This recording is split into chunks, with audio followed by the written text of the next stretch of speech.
गव्हाच्या पिठाचे खुसखुशीत तळणीचे मोदक बनवण्यासाठी सगळ्यात पहिलं आपल्याला सारण बनवून घ्यायचे. ओलं खोबरं मिक्सरला असं पिसून घेतलेले म्हणजे बारीक त्याचा किस होतो. 1 वाटी गूळ घेतलेले, ड्रायफ्रूट, खसखस घेतलेले.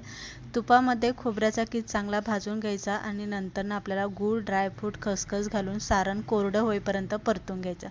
1 वाटी गव्हाचं पीठ घेतलेलं आहे, 1 छोटे वाटी मैदा घेतलेला आहे, अर्धी वाटी रवा घेतलेला आहे, मीठ घालून पीठ सैलसर मळून घ्यायचं. 15 मिनिटं भिजायला ठेवायचं.